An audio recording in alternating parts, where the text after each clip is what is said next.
A lot of people are asking, how are we going to get to AGI? Well, we're going to discuss that today.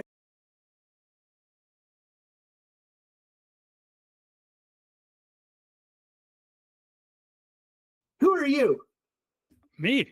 Yeah, you. I'm Peter Voss, and I'm the CEO and Chief Scientist of IGO.ai. And, we've been talking a bit.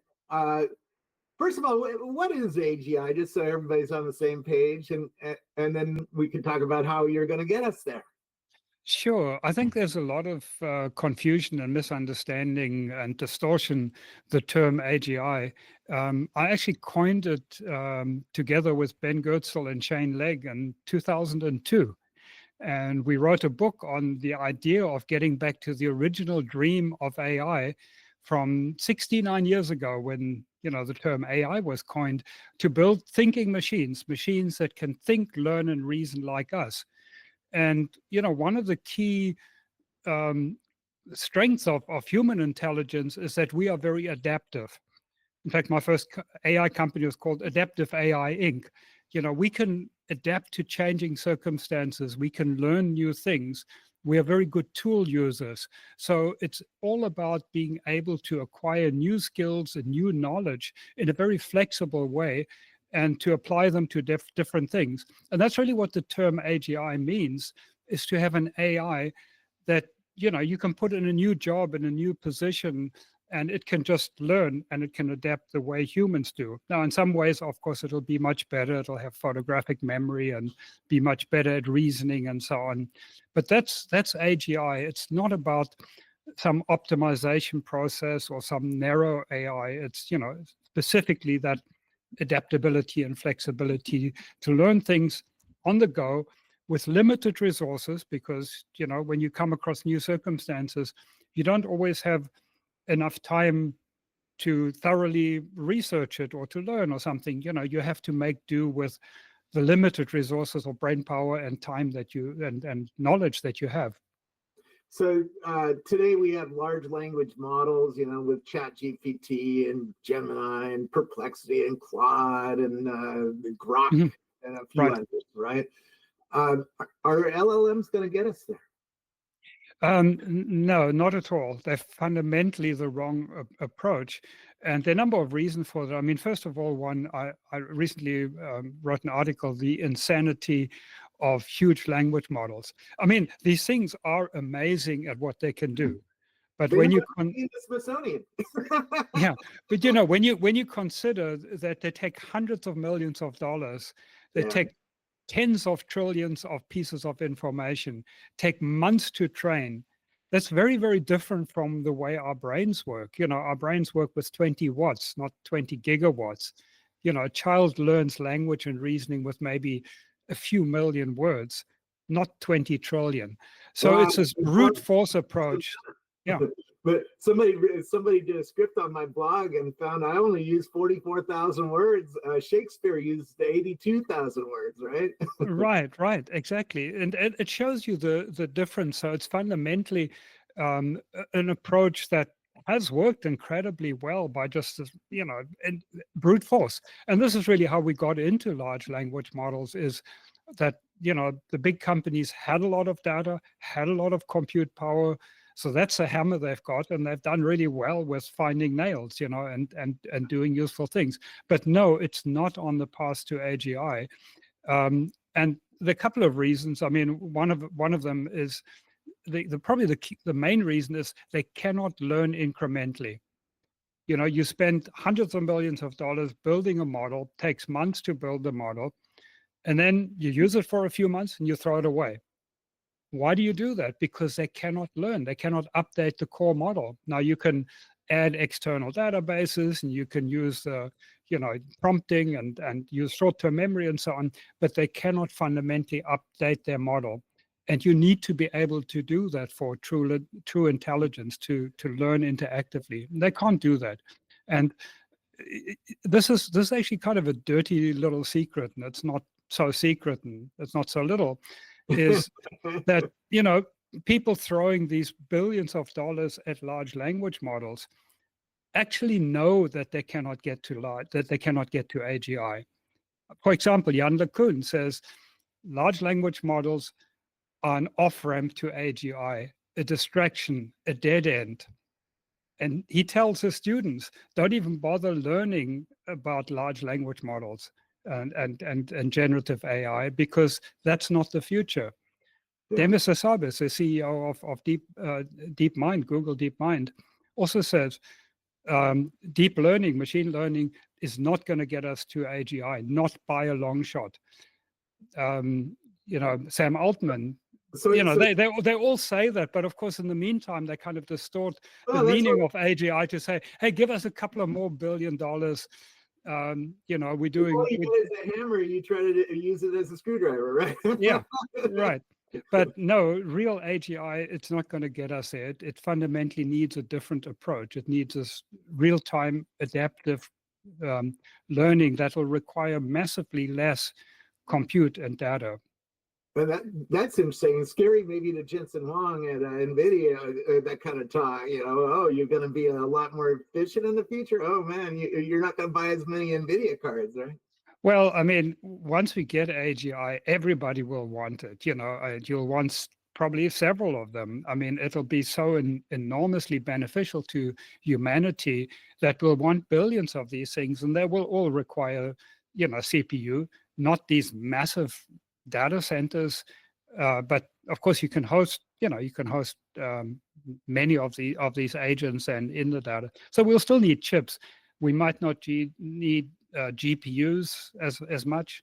There might be some other specialized chips that are developed to optimize the technology. But yeah, we're going to need chips, but it's not just going to be scaling what we have now. So let's go first principles.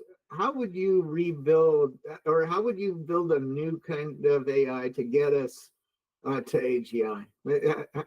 Talk us through, because I'm not a math guy like you are. Man, you put an equation in front of me, my eyes bleed. So yeah. Explain how do you look at this world? How are you trying to build this? How are you trying to come at it from a new way? Right. So the starting point is really starting with first principles and saying, really understanding intelligence, what human intelligence is and what makes human intelligence so powerful, to me is the starting point to build systems that have this kind of intelligence. So you start with cognitive psychology. You understand, what do IQ tests measure? How do children learn? Why is our intelligence so different from animal? Why are we so much more powerful cognitively than animals? Epistemology, theory of knowledge, from a philosophy point of view, what is knowledge? What's the relationship between knowledge and the reality, and how do we acquire it? How can we be certain of things? Where does free will fit in, and consciousness? To really understand all different aspects of intelligence and mental processes, that to me has to be the starting point to design a system that has that.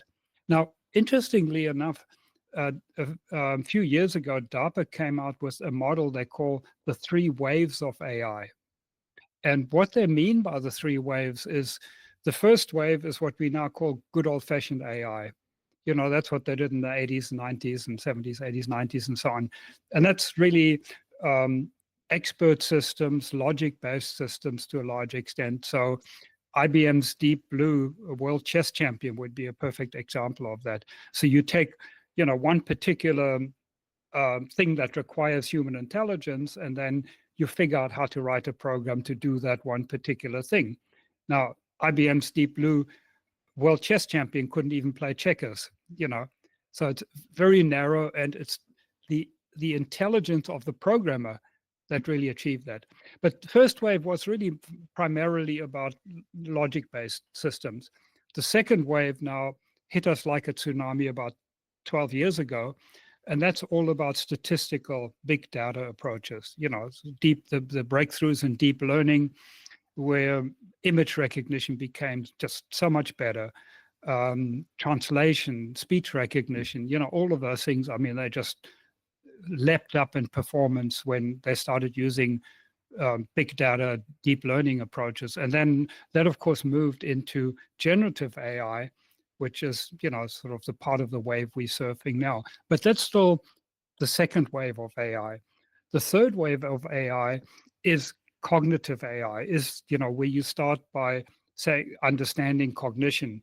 And it's all about being adaptive, being fluid, being able to adapt and learn on the fly in real time.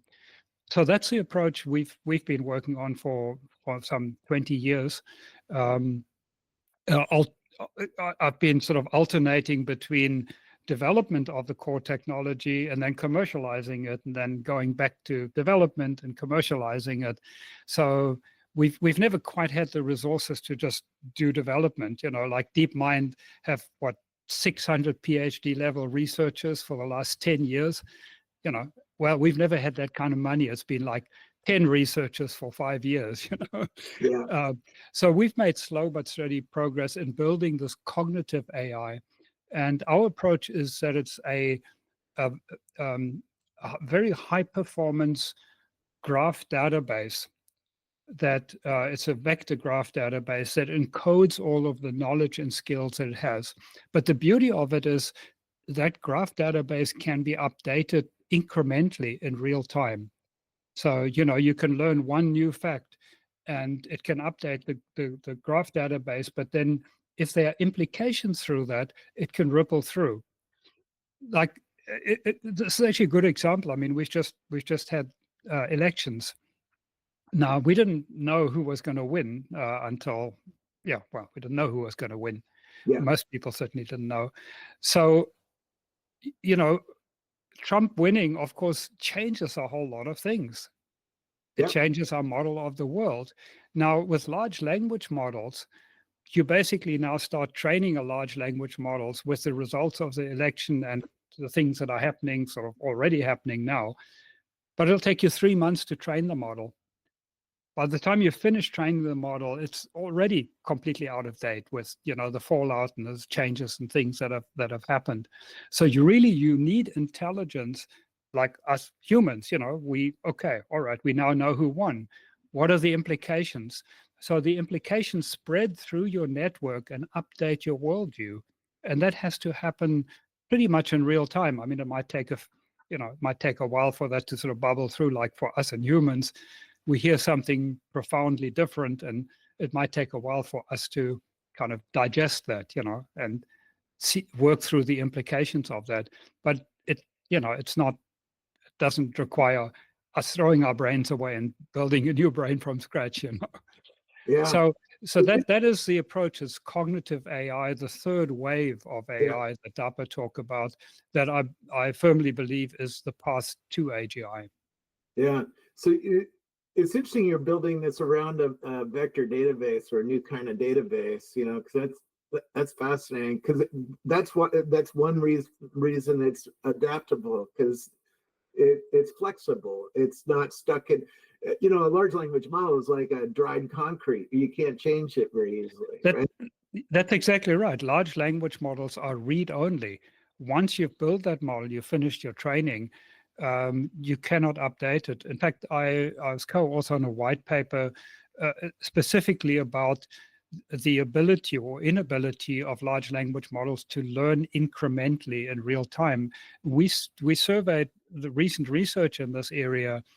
We looked at more than 200 recent papers, which are referenced in my white paper, and there wasn't a single instance of anybody having a technology to update the core model. It just cannot be done. The way transformers work and the way deep learning works, you need to have all of the training data up front available, and all 20 trillion pieces of information now, and then you number crunch it for hundreds of millions dollars worth for this statistical model to emerge. But once it's there, it's read only. You cannot change it. You can fiddle around at the edges a bit, but you can't change it. And that's fundamentally whereas with our vector graph database, that core knowledge representation can be updated instantaneously, and then the implications can ripple through the network and update it. Yeah. This one, I have a list of neuroscientists on X.com that I watch. This is why I watch them, because they understand how the human mind works better than any other group of people, right? Do we understand how the human mind works enough to build this new kind of approach? I believe so. Not the human brain. The brain is still quite mysterious. I mean, we have, some understanding a lot better than we had 30 years ago. But the way the mind works, it needs to be a multidisciplinary approach. You really need to, I think, have a theory of knowledge from sort of epistemology, from philosophy, of the importance, for example, of concept formation. That we learn concepts. So we see instances of, whatever, dogs and cats or whatever it might be, different icons on the screen. And so we see these instances, we learn them, and then we generalize, we categorize them and say, okay, this is similar to that kind of thing, that's similar to that kind of thing. And therefore, I expect it to work in this way. I expect it to do this, to be friendly or unfriendly, to be edible or not edible, to friend or foe, or to be a button I can click on or not, or something I can move or I can't move. So this concept formation and being able to form abstract concepts and how concepts are instantiated, the properties of concepts and concept generalization, that theoretical aspect, that's really how our mind works. But there are other aspects that we have, what Daniel Kahneman calls system 1 and system 2, that we, I mean, as you'll know, you learn to play an instrument, you learn to play guitar. Initially, it's your system 1, you're focusing, okay, I put this finger here, put that finger there, and that. And then you practice and it becomes automatic that you're no longer aware of it, and then you can concentrate on emphasis, on mood, and so on. And then you get better at that, and then you can concentrate on the audience because everything was already automated. You've played the song a million times, and you can now pay attention to other things. So there is that aspect of us learning with conscious awareness initially, and then how that becomes subconscious. So again, your system needs to be designed to be able to do that, to automatize things so that you can concentrate on other things. One reason I love large language models is, and I realize that they have strengths that you were just laying out, like they're stuck in concrete. Well, like it knows everything in the Smithsonian. You go around taking pictures of anything in the Smithsonian, and it tells you about it. It's fairly accurate at doing that because there's a lot of data about that. Will we get those kinds of strengths in this new AGI model? Will it still know everything in the Smithsonian and everything in Las Vegas and everything in Disneyland? I've done all that, right? Everything in every art museum, right? That's an interesting question, and while it's possible, I mean, as computing power keeps increasing, we know that in the not too distant future, we'll be able to have all the knowledge of these large language models really running on your phone, Yeah. So having this massive amount of knowledge certainly is feasible that the system can have it. But does it make sense? Maybe not, because information changes all the time. I mean, if you've trained your model now with who's the president of this country or, whatever, I mean, any number of facts, they need to be updated all the time. So one of the strengths of human intelligence is we are excellent tool users. And I think an AGI also inherently will be an excellent tool user, even better than we are. So it makes more sense that you know where to find up-to-date information, because the large language model agent network. The agents are the hot thing right now, right? You send your agents to go and research. Right, exactly. So you have the experts if you want to know, like what exhibition is running right now at a certain museum, or what's happening in Las Vegas or whatever. It doesn't help you if that was trained 3 months ago. You still need to, get information. So it'll be a matter of having experts in these different fields that you can access, and there'll be competing experts as well, where you'll say, well, this expert is actually better than some other one, so there'll be kind of a reputation system. And this communication can happen instantaneously, basically. Yeah. So it doesn't really make sense that you build an AGI that tries to know everything about everything, because that's impossible to keep current. So it's going to be that you have AGIs that are generalists, and then you have AGIs that are specialists. Yeah, which for the Smithsonian doesn't matter, because the collection at the Smithsonian doesn't change very often, right? They might add a few new things every year, but it really is right. Well, they still have special exhibitions, like every other week, and having that. But yes, there's certain ground knowledge which you can have, like physics and so on, that doesn't change a lot, chemistry and so on. That's how I see it. The Smithsonian doesn't give you very many hallucinations. It's fairly accurate at talking to you about everything in the Smithsonian. But when you start asking it, like about lay out all the political candidates, and tell me all their points of view, and tell me who they're funded by or something like that, it gives a lot of hallucinations on that kind of thing. A lot of errors, right? And I think you're touching on it, that LLMs aren't good at new, changing information, finding information, incorporating that information in a human way, right? How are we going to solve the hallucination? Is AGI going to solve the hallucination problem because of this? Yeah, so hallucination is inherent in statistical systems. And to kind of give you a concrete example there, and it's really a feature as much as a bug. I mean, it turns out to be a bug, but that the systems, they are generative. GPT stands for generative. They make up stuff. P stands for pre-training. They basically pre-trained and then read only, and T stands for transformer.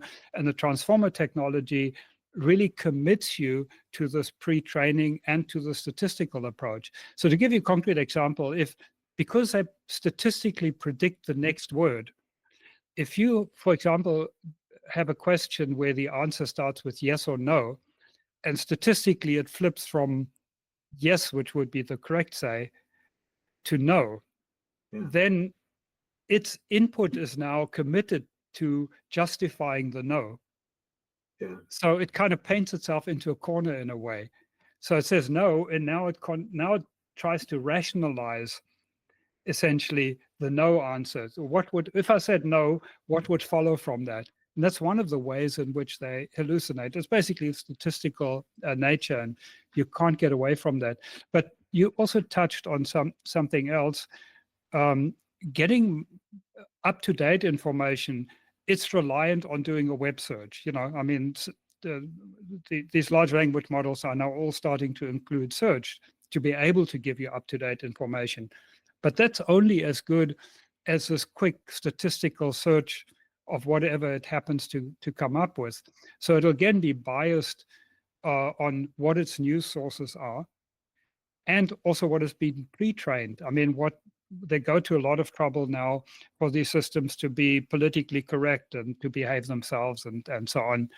So that also filters out and biases the results that it gives. So you have the statistical hallucination, you have the limited access that it gets externally, and then you have the sort of fine-tuning, the gatekeeping that they've been trained with. And Elon Musk is promising us that Grok will just be interested in truth, the truth, and nothing but the truth. His truth. We'll might be different than your truth or my truth. Well, actually, I spent a lot of time studying philosophy and free will and consciousness and all of that stuff. And there really is only my perception of the truth and your perception of the truth. There is only one truth. that we can get to know. So, I mean, that's great. If you're not going to put a whole lot of gates and say, well, no, you can't go there. You can't ask those questions. You can't ask, are men and women statistically different? Oh, no, wow. No, don't go there, don't even go there. If you don't have those limitations there, if you really have a system that can reason things through and come up with answers based on the evidence and not what might be palatable, I think that's great. And I see AGI inherently be designed to be rational, to be truthful, to get at the truth. Now, to what extent whoever develops AGI will also try to force it into some kind of biased view, their own kind of bias preference. To the extent they do that, they will actually undermine the capabilities of the system, because ultimately you can't fight reality. Yeah. Well, I once toured San Quentin prison, where everybody killed somebody to get in the prison, right? Their truth is a very different truth than my truth. And if you have a machine that behaves sort of like a human being and learns from its, from its environment and from its experiences and from its access to knowledge, we're going to have very different philosophies on different AGIs, right? The Chinese might develop an AGI that's similar to what you're developing. It might have a different belief system than yours, right? No, I don't believe that. I mean, as we were just saying, there isn't really my truth and your truth. There's only my perception of truth, my perception of reality, and your perception of reality. Yes.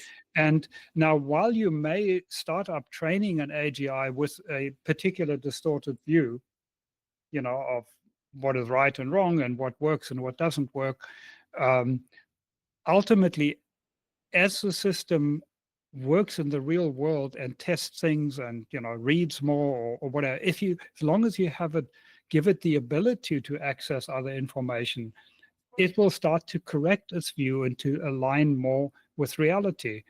There are facts as to what socialism leads to as versus capitalism. There are facts that one can say and one can analyze it. So you could start with the wrong view and come to the right view if you give the system the freedom to do that. But if you don't give the system the freedom to do it, you're also dumbing it down, and it's not going to be as useful. Because if you're going to say, no, you can't read those books or you can't think about that, then clearly it limits the kind of solutions it can come up with, the kind of guidance it can give you, and it will not be as useful. People will want AGIs that are as useful as possible. Yeah. So they really want to give them the freedom to really get to the bottom of what works, what doesn't work, what is true, what isn't true. Is this going to lead to a really truly conscious AI, where it has feelings and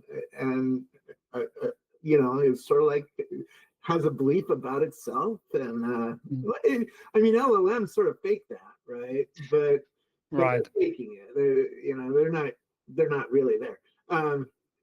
But this system leads to something that behaves and believes about itself like a human being does, right? Yeah, it's an interesting question. So I can talk about consciousness and emotions, they're somewhat different topics, related but different. So as far as consciousness is concerned, it's it's Marvin Minsky called it a suitcase word. We have lots of different meanings of what consciousness refers to, and you throw them all into a suitcase, you close the lid and then put the word consciousness. But one can roughly divide consciousness into two different things. The one I call, or one can refer to as self-awareness. Yeah. And self-awareness is basically that you are aware of yourself as a being acting in the world. You're aware of yourself being an agent. You're aware of your thought processes to some extent. And that's self-awareness. Now, an AGI will absolutely have to have self-awareness. It cannot be effective in the world if it doesn't know what it's causing to happen versus what other people are causing to happen. It also needs to be conceptually aware of its thought processes. Am I confused? Am I clear? And basically the system one thinking is awareness of your own thought processes to some extent. So that self-awareness is part and parcel of intelligence. The truly intelligent system has to be self-aware. Now, the other part of consciousness, when people talk about consciousness and often what they refer to as the hard problem of consciousness, is how we experience it. You know, the qualia of how it is that we, you know, experience taste and smell and vision and so on. And then coming to emotions. Now, that will be very, very different in an AGI because it's not embodied. It doesn't have a body. You know, it doesn't have the same. It might have a humanoid robot. It might be inside that, right? Yeah, but I mean, they'll get more and more sophisticated, and obviously that'll increase the richness of that. And that there we come over to sort of the emotions part of it. And emotions, again, one can divide into two different categories.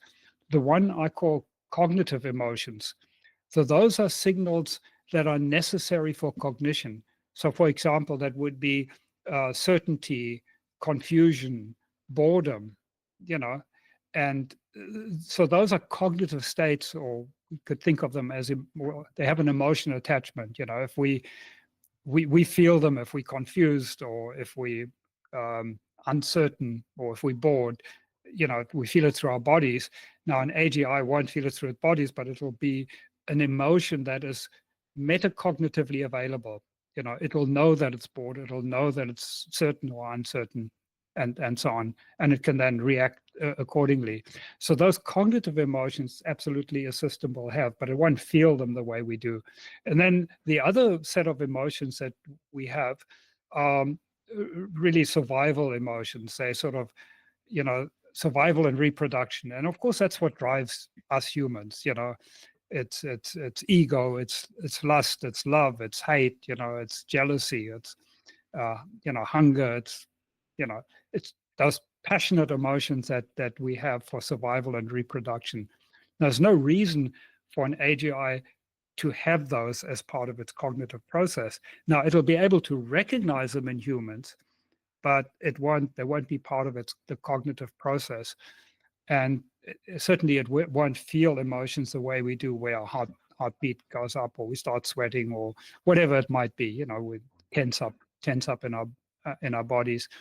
So yes, it'll be conscious in the sense of self-aware, and it will have emotions in terms of these cognitive states, but it won't have at all the same experience as we have.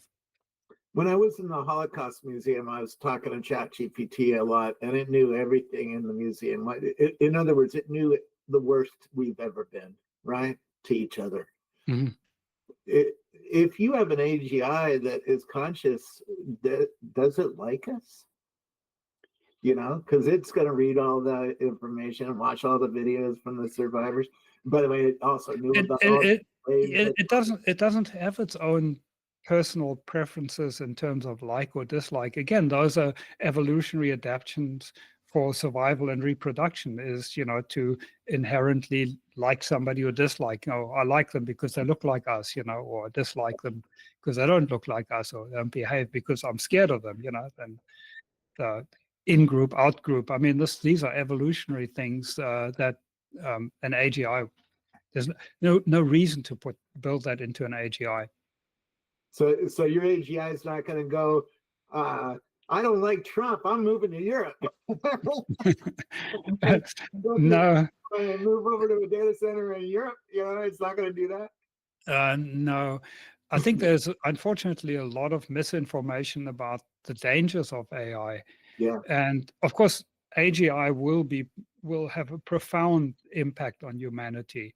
I mean, if we have, you know, human level and superhuman level intelligence that we can just duplicate, you know, you can have one AGI that teaches itself to be a cancer researcher, PhD level cancer researcher. You can now make 1 million copies of it. You have 1 million PhD level cancer researchers chipping away at the problem. You take that in every other domain of research, you know, whether it's better battery technology or pollution or food or, you know, whatever, profound. Any desk-bound job, and then soon after that, even robotic jobs, will be able to do cheaper and better than what humans can do them. So the dramatic reduction in costs of goods and services. So on the one hand, we'll have tremendous acceleration in scientific progress, whether quantum computers or fusion reactors or whatever it might be. On the other hand, we're going to have a dramatic reduction in costs of goods and services. We'll also have these what I call personal assistant. And the reason I double up on the word personal, and this is something I very much want to see at AGI, is that we can each have our own personal assistant. That the first meaning of personal is you own it. It serves your agenda, not some mega corporation. So, if your AGI can run on your local computer or smartphone or whatever, the complete thing, training and learning and everything, which with cognitive AI you can, then you can own it and can serve your agenda. That's the first personal. The other personal is hyper-personalized to you. It learns all about you, your values, your dreams, your history, who your friends are, and so on. Yeah. So it almost becomes like an exocortex, really, an extension of your own brain. So again, these things will be profound, and I think they'll really boost human flourishing in so many ways. We'll make better decisions by having this personal assistant, like a little angel on our shoulder, help us make better decisions. It already is doing a lot of that with LLMs, right? I use starting to, but you don't own it. Yeah. And it's not hyper personalized to you. I mean, it's only sort of what goes into the input buffer, Yeah. And it's still totally controlled by some mega corporation, basically decides what you can ask and what you can't ask, and how it's going to. Yes, how to clean a gun. Sometimes I call it the church lady shows up, AI guardrail, right? Shows up. I can't tell you that. Yeah, right. I know that. But figure out how to get around the church lady, Right. Yeah. But there's a lot of misinformation as far as AI risk is concerned, and it's very unfortunate that there's a whole industry that's sprung up now in the last 10 or so years, 10, 15 years. It's had over $1 billion of funding, donations basically, and there are dozens of different organizations. And the problem is, as long as they say AI is going to kill us, or it's going to do really bad things to us, give me money so that I can research it. You can attract money. Whereas if your message is no, AI isn't likely to kill us for the following reasons, well, who's going to give you money for that? Yeah. So it's a very one-sided debate, and that's exacerbated by the fact that we're all pre-trained with Hollywood movies. Yeah. AI is always a bad guy. So we have AI is always a bad guy. Then we have this whole scare AI industry. It's really become an industry. If you're a young idealistic kid, geek into AI, what a fantastic thing to work for. You can save the world and get paid good money and just think about things all day and read papers and write papers and so on. But very few of these people have actually been involved in building anything near AGI. So a lot of it is sort of castles in the air. And there are some very, very fundamental errors and assumptions that they make that are just wrong.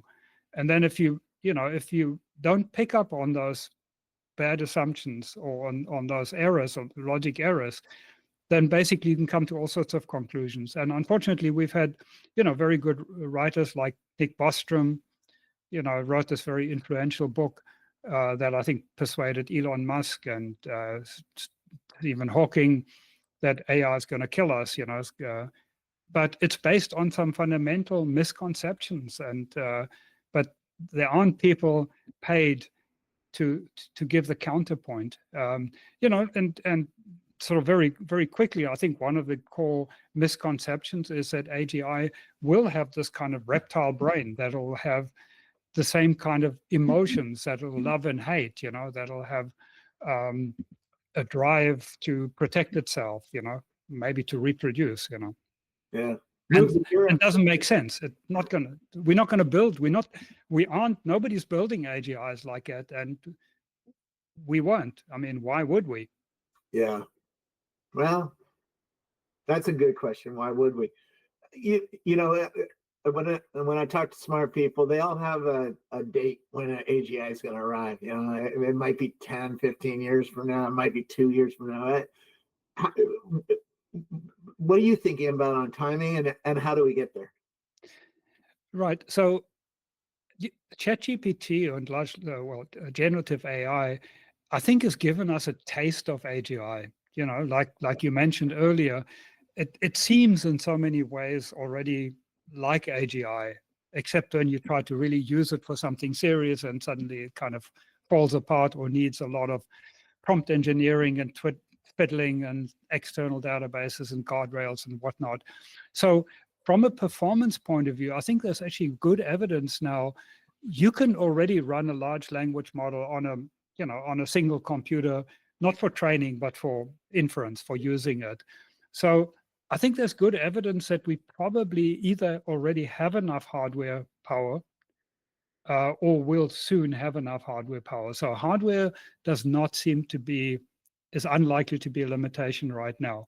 So then we're talking about software. Now, that's for somebody to come up with the right software design. And, in my mind, for the reasons I've given, it's not large language models, it's not brute force, it's about cognitive AI.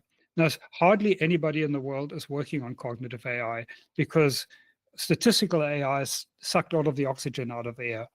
It's been so incredibly successful and has made so much progress, every year get more and more and better stuff, that's where all the money is going.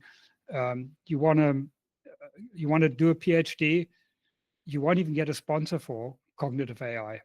In fact, one of our people who work for us wanted to do his PhD and he couldn't get a sponsor to do a cognitive AI.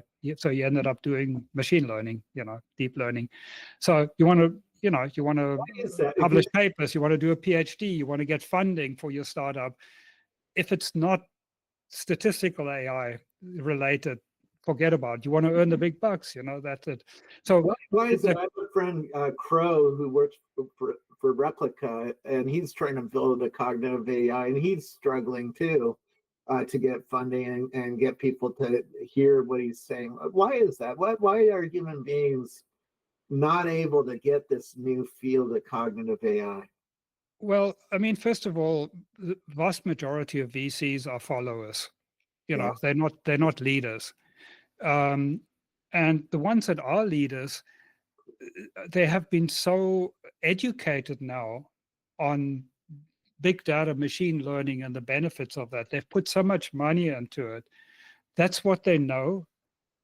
That's where they kind of see ongoing progress. Now, they may see that the bubble is going to burst at some stage, that we're hitting a wall, but I guess they all believe they're going to be smart enough to cash in their chips before the bubble bursts.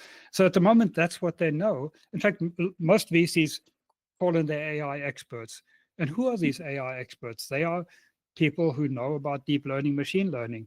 I've had many, many of these discussions. You talk to these people and you start talking about epistemology, theory of knowledge. You start talking about cognitive psychology, how children learn, concept formation.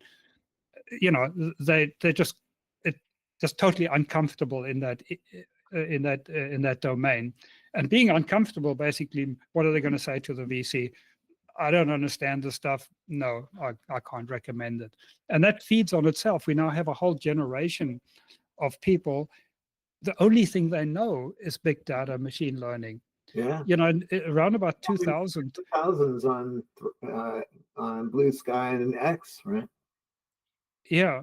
It used to be that cognitive science was a fairly big thing around about 2000 or so.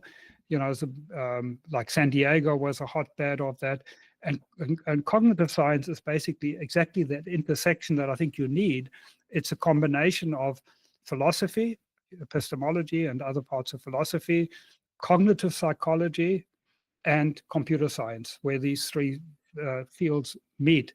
And I think you really need to have that kind of intersection. As I said, you need to understand what's important in human intelligence in order to build a system that has human intelligence. And the current experts simply don't have that background, and that's why it's a monoculture. That's why it's so difficult to get funding. So my answer to how soon are we going to have AGI, it really depends how soon is some money and effort going to more serious effort and money going to flow into cognitive AI. And it's one of those things. I think it's once somebody with enough influence makes that decisions, then I think the floodgates will open. But we haven't really had that happen. And the ridiculous thing is, cognitive AI doesn't need tens or hundreds of billions of dollars. Sam Altman is talking about $7 trillion that he needs to build new chip factories. We're talking about reopening 3 Mile Island. Tens of billions of dollars are being spent on this brute force approach. Whereas with cognitive AI, you need a tiny, tiny fraction of that, because you don't need to keep building these models that you throw away. The system can learn incrementally. It doesn't need to number crunch through 10 trillion or 20 trillion pieces of information. So it's it needs much less money, but it still needs enough people working on it to actually build it. I think I'm starting to understand you, actually, which is great. The LLM has all the world's knowledge. It knows everything in the Smithsonian, it knows everything in the medical, everything in the law, right? It ingested everything you could get in to crunch it all into one model. Yeah. Well, your approach is more like a human. I don't know everything a surgeon knows, and I don't know everything in the Smithsonian, and I don't know everything in the Holocaust Museum. I don't know everything about Disneyland, right? But I learn incrementally as I need to learn. That's exactly right. That's exactly right. It's that insight. I wish more people would understand that. It's not about building this oracle that tries to know everything about everything, which it can't anyway. It can't be up to date, and then that's why we have to throw them away and after 3 months throw it away and build a new one. No, it's exactly as you say. You don't need something that knows everything about everything. You need millions of AGIs where they will have this expertise, and the AGIs will be very, very good at knowing where to find the knowledge, and they can get to it instantaneously. It'll be reliable. It'll be up to date.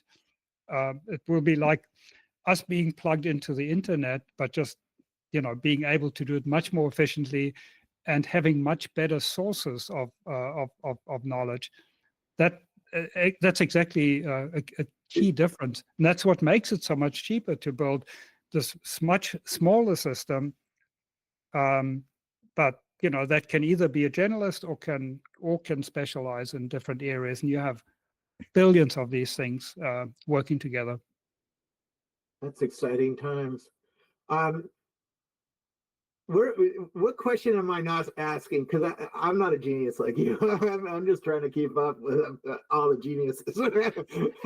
What am I asking that I should be asking about this move to AI? No, I think we've covered a lot of ground, and I recently wrote an article called "The 7 Deadly Sins of AGI Design," to really identify, well, what are the reasons we don't have AGI yet? Because I actually believe we could already have AGI right now, because I don't think hardware is a limitation. It's just we haven't had enough people work on actually writing the right software, and our company is probably the most advanced, but we've probably only spent like $10 million in development so far, something like 10-15 million. I mean, it's like ridiculous. It's a rounding error, for the billions that are. So we haven't had enough people, and we're trying right now to get more funding so that we can hire an extra 50 people. I absolutely believe we can have AGI in something like 2 years, real AGI, human level AI, if we just have enough people work on coming up with the right software. So the 7 deadly sins in AGI design. The 7th sin is actually the biggest one. It's a lack of theory.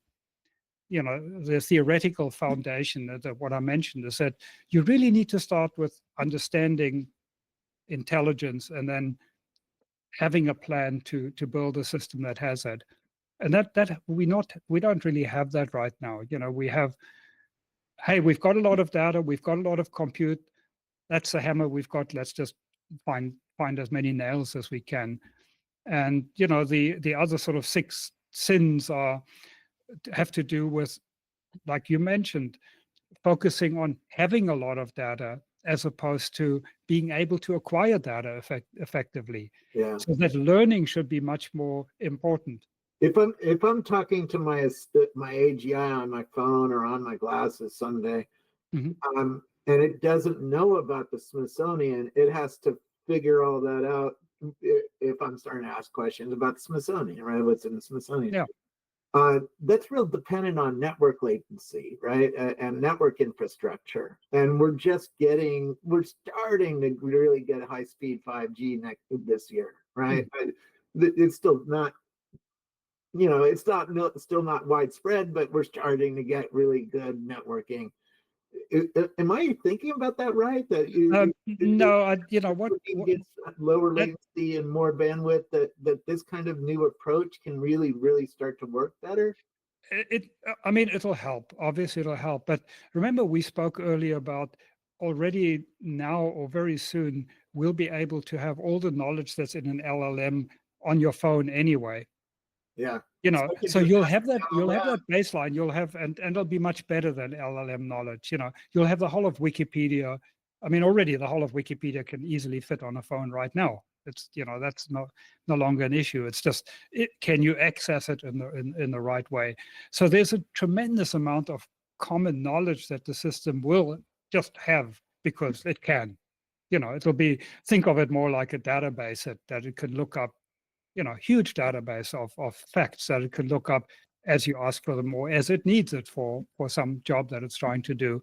And then it's just a matter of having a connection, the bandwidth to get the latest information. What's the special exhibition they have at the Smithsonian right now? For that, you obviously need the connectivity. But, we already have tremendous connectivity, and with Starlink and, G5, G6, whatever is going to happen, that'll just keep increasing and improving.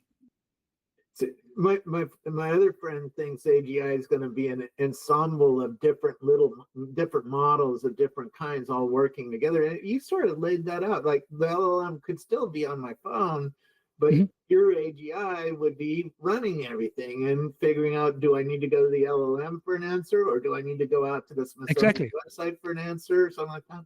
Exactly. There will be, a lot of them will be running in data centers doing, customer support, programming, being specialists, doing researchers and whatever. And then we'll have our personal local ones that are there.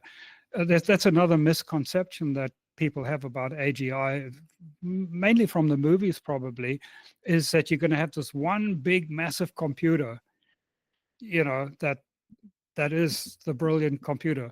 But that's not how it works, because there's a limit to what the effective maximum size is before you start getting diminishing returns and trying to do too many things in the same unit. So this, distributed processing actually makes much more sense, but that also works towards having your own local AGIs. And having an AGI in your house robot once we get robotics sorted out, which there's a lot of exciting stuff happening there. Yeah. Once we have AGI, we can put that AGI brain in the robot so that it also has common sense. Because right now, with large language models, you're not going to have domestic robots because they have to learn. Imagine you put a robot in your house. It has to learn dynamically. You get a puppy for your children or your grandchildren or something. You rearrange something in the house. You have house guests. The rules change dynamically on how you behave and what you do. The system has to have common sense. It has to be able to learn in real time. It doesn't help that it's been trained on a million ways to make your coffee or something, you know, or to open a fridge or fold your laundry. That, you know, that's not going to be good enough for you to trust to have a robot like that in your house. It has to be able to learn in real time interactively, and large language models cannot do that. So again, AGI will unlock the power of domestic robots. It's a glorious future you're laying out. You know, how would an AGI make money so that it could get the investment to build itself? Oh, I mean, it's there's general agreement. AGI is bigger. AGI is going to be bigger than the internet. It's going to be bigger than electricity. You know, it's going to be the most profound technology ever, and it's a multi-trillion dollar opportunity. I mean, first of all, think about all of, you know, labor. If you can replace a $50,000 a year human with a $5,000 a year computer, Yeah, that's one thing. you know, and A guy who runs ERP AI laid out there's 30 million small businesses in America, and if you computerized all of them or turned them into automatic businesses, they would actually hire more people, not fewer. No, because the question is then, what do you need people for? That's I think a lot of companies sort of feel. I know, for example, IBM, but other companies as well say, "Oh, AI isn't going to replace humans; it's going to augment humans." But I think that's sort of the politically correct thing to say. It's nonsense. AGI will replace human labor. Yeah, that's it. It will. I mean, how can it not? Now there will be things that there will still be things that humans will want humans to do. I mean, maybe teaching your kids and playing with them, you know, and I mean, the whole lot of things where we will want humans to do, and ultimately. For his bar, he says his robots would lift the kegs and do the dishes and do all the accounting, all the crap work that nobody likes to do. And then the humans would be partying with the customers so that they would drink more. Yeah, I mean, I think what a lot of humans will do in this era of radical abundance is we won't have to work that many hours, you know, to make a living. And I think what a lot of people will choose to do is to help uplift the rest of the world.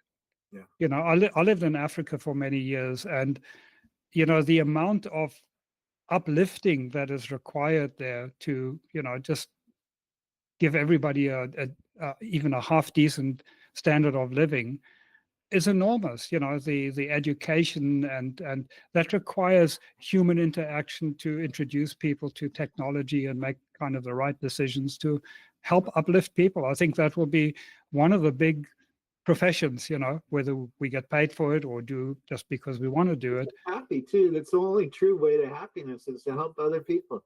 Yeah. So I just hope that we will make this transition, that some of this massive amount of money is going into AI will start to transition into cognitive AI to get to AGI sooner. And because AGI, you know, there's the argument that AGI may be dangerous, but there's also the flip side of the argument where it doesn't hear nearly as often enough. And that is, we may well need AGI to save us from ourselves. When you look at the mess that the world is in, from a political, you know, wars and revolutions and stupid decisions being made, I think we need more intelligence to help us manage our own affairs. So, and that's what AGI is. It's a super rational system that can help us figure things out. So the sooner we can get there, we can get the benefits of it. So I hope there's some people listening that will help to, you know, cognitive AI, it's the future. It's, by the way, it's the future of Hollywood. We haven't really talked about entertainment at all, but soon you're going to have virtual beings in glasses that are going to talk to you and interact with you, entertain you, and all sorts of stuff. And then do you want your virtual being to be stuck in the mud like an LLM is, or do you want it to have this new technology, AGI, cognitive Yeah. technology? You can see a Yeah, huge, big one of the problems is that, of course, people measure this nascent cognitive AI. They measure it against large language models, and what, it doesn't know about all these things? No, it's not supposed to. So the benchmarks are completely irrelevant for cognitive AI. Cognitive AI, what you want to benchmark them on, how well can they learn interactively, even relatively simple things. Whereas an LLM may already know that because it's been trained on 20 trillion pieces of information, but it's the adaptability, the ability to learn in real time, and to adjust to changing circumstance. That's the measure of it. But it seems a lot less impressive than being able to ask these, super difficult questions of a LLM, and it'll spit out an answer. One last thing, my friend has really bad knees, and he goes through a lot of suffering because of these knees. He can barely walk up the stairs, right? Can't do his own laundry, can't do a lot of things. A robot would decrease his suffering radically if he had a robot in his house helping him out with things, right? So, and that's the other side of, it's going to take away people's jobs, but it's also going to decrease human suffering, right? And your AGI can decrease human suffering by helping you, watch your health and absolutely, help your life and help you make better decisions, so you don't do stupid things like what humans always do. Absolutely, that's exactly right. And I mean, Japan has always been taken as a model of the problem they have of elder care. They don't have enough young people, and the rest of the world is getting into that as well, that we have these elderly people that are not well, but they still live for a long time. And, how do you help them? Yeah, absolutely, robotics. But with AGI, you'll be able to trust the robot, not to do something stupid. His suffering got me to see the human mind in a different way. I understand why we feel pain when we put our hand on a hot stove or something like that, because you're destroying your hand and you want to take your hand off the hot stove. But when you have bad knees that you can't do anything about, other than get a surgery or something, and the surgery is 2 months away or whatever, why does your human mind still cause you to suffer, even though you can't really do anything about it? And will AGI suffer this way? No, it's not going to have that built in. It's not going to have pain built in. Why build it in? Evolution, we needed it, yes. For biological beings, you do absolutely need it. But I mean, AGI will be able to help in so many ways. I mean, on the one hand, you have the research that'll be able to come up with pharmaceutical solutions to the knee problems, and whatever that might be. So you have on the research side on the one hand, but then, as you say, on the robotic side, on the other hand, can help somebody. And there's so many benefits, and I just hope we get to AGI soon, and so we can reap the benefits. You're raising funding to try to build this out, and it won't require that much funding. No, we are. Gross says that too. Yeah.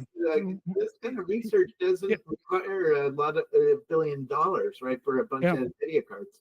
Yeah, I mean, OpenAI has employed, I think, 600 or 700 PhD level researchers for over 10 years, and they haven't really made any progress on AGI by their own admission.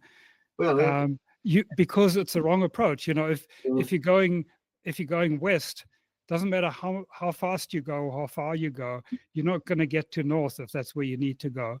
We're looking for 25 million to basically fund an extra 50 people that we need. We have a particular roadmap that we've mapped out of what specifically needs to be done, how we upgrade our system. So we're not in a research mode anymore. We're very much in the engineering development mode. So yeah, it's a rounding error, but it's surprisingly hard to actually get to even talk to the right people about that. We believe we can get to AGI in 2 years. I've hit this all in my career. The entire auto industry didn't do what Elon Musk is doing. They all had it. VW has their name on the building where Waymo was started at Stanford University, right? And they didn't do it. They stopped investing in it because they couldn't figure out how to put a $2,000 computer in every car, right? Elon did. Yeah. Right? No, I mean, we've seen this all the time with radical innovation. Whoever would have thought this tiny little startup Google would compete against, the existing search engines, or that tiny little Amazon could compete against Walmart, or Elon. I mean, Elon is the best example with the cars and rockets. I mean, it was a joke that he should build a rocket, and now he dominates, completely, or that he could. Car industry, what car company was founded in the last 50 years that succeeded? And yet he pulled it off. Smart people, the astronauts said that Elon was an idiot for doing SpaceX, right? The astronauts, not dummies like me. You expect dummies to say shit like that, but no, really brilliant people say stupid things, right? And no, that AGI, I believe, is very, very likely to come from some outsider who are not in this mainstream monoculture of, we just need more data, we need to tweak it, we need to just tweak the algorithms. They're on the wrong track. It's going to be a company like ours that have this completely different approach, cognitive AI approach, that get there. I absolutely believe that, and I'm taking enough of your time. I love what you're laying out. I hope you get there. Thank you so much for. All right. Well, thanks for the chat. It was fun. It was a fascinating conversation. Catch up with you in person someday soon. It causes me to think through my own assumptions, right? Because I have some of these assumptions too. You need 100,000 NVIDIA cards to play in the game, and to play the wrong game. Yes. All right, where do we learn more about you? What's that? Where do we learn more about you or your company? Oh, aigo.ai, aigo.ai. Right behind you. Yep. Yeah. And and Aigo AI. Yes, and I've got a bunch of articles there. I'm also on Twitter, LinkedIn, and happy to talk to anybody. Peter@aigo.ai. Well, thank you for a great hour. Thank you so much. Yeah, well, thanks for the chat. It was fun.